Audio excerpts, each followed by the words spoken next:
Yeah, so I tried to make my talk a bit shorter because running of time and thanks to Kaspar's already show a lot of related things, and I try to focus out myself only on a bottlenecks related to this topic. And first of all, are we able to see wind? And yes, in some conditions, it's very nicely seen. Uh, Unfortunately, it's not Latvia, it's not Estonia, it's Denmark. So wind park in Vattenfall's Horn Reef near Denmark, and in foggy conditions, wind affects like a wakes, and we can see it. And here we are going to think how to use enormous of potential of wind in our neighbor countries like Latvia, Lithuania, Estonia, and the neighboring one. And as again, Kasper nicely show, we have a lot of resource here, and we need to think we can use it properly. And probably one of the problem with wind itself, it very changing, and nowadays we able to predict it rather good. But anyway, it's a prediction only for couple days, and if you're saying for hours, it could be very precisely. For week, it's more or less okay. For month, almost nothing. We know about yearly changes and can predict them as well. But so if you're going a bit next, not again repeating uh, Caspar, but what we have in the Baltics, we have enormous potentials of wind turbines, and nowadays in Estonia, wind power parks are booming in onshore. In Latvia, a bit delayed, but also last years we're trying to compete Estonia in this question as well.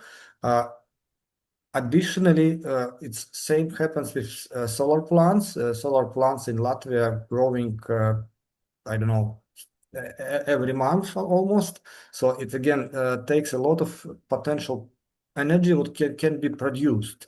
And just to show what we are looking for our like Baltic Sea, and you see it's a wind atlas showing wind potential in a coastal regions, and yellow is perfect for wind parks. Onshore, it's maybe not so good, but still it's reliable. But offshore, it could be very profitable. And nowadays, we're just a bit delaying with building them, these parks. And what actually, if I probably go a bit far away. We already have a lot of places allocated for wind parks, and in total, it could be, if all of these projects could be realized, around 4 gigawatts per Estonia, about 2 gigawatts per Lithuania, and around several gigawatts, so it's true up to 4 gigawatts in Latvia.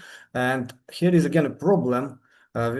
If we have wind everywhere, and all of these parks become so it generates a wind which are, let's say, 3 times more than our countries can consume in a normal way.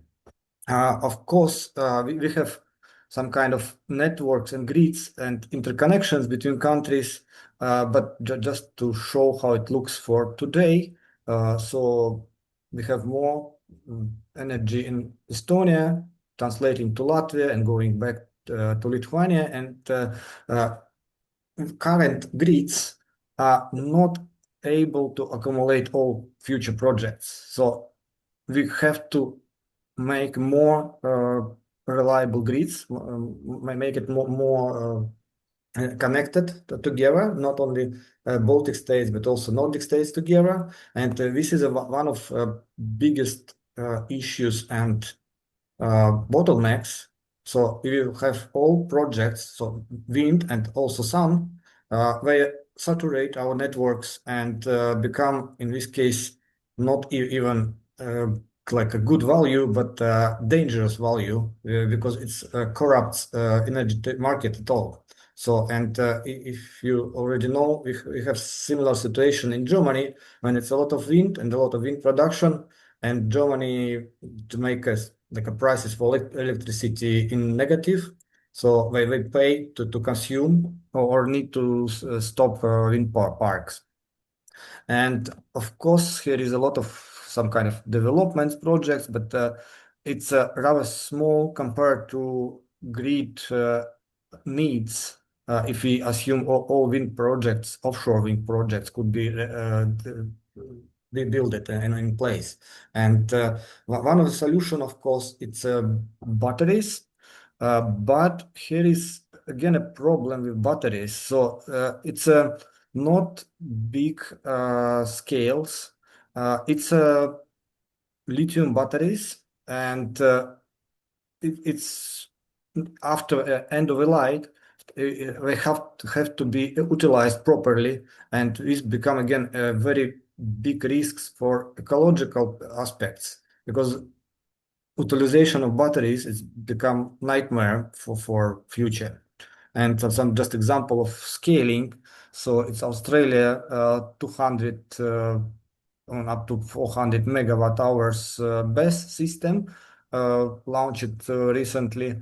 So it's huge battery parks, very expensive, and even these parks are not able to accommodate all needed the electricity which generates from wind parks. And natural answer, it's could be hydrogen produced from electrolyzers. And here it could be several ways how we can do it. So it could be off-grid systems, which wind parks are just connected to electrolyzers, as a Casper showed in a port, producing this resource. And here again, some technical problems and bottlenecks with hydrogen itself. So it's very like a flying and volumetric energy is very small. So we need to compress it or liquid, make it liquid, which again make it system more complicated, more expensive, and not able to compete with gas or oil at this moment. So what it could be done afterwards. So it's several projects related to pipes connecting Europe. So we can hydrogen use it as just a natural gas at this moment and replace natural gas and connect our Europe together. And this becomes a very nice export product for Estonia, Latvia, and Lithuania. As I showed before, potential energy development could be up to 3 times more than our countries can consume. And in this case, uh, this we need to export, for example, again, Poland and Germany or northern countries as a pipelines. And at this moment, these projects start developing. But maybe more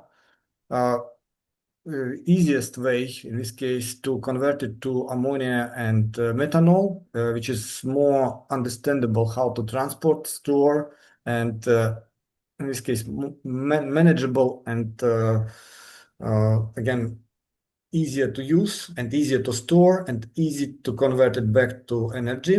And just for example, how it looks in China. So it's a green ammonia off-grid factory, which could be similar scales also in Ventspils or in Latvia. So it's a 320,000 tons per year based on wind and solar energy.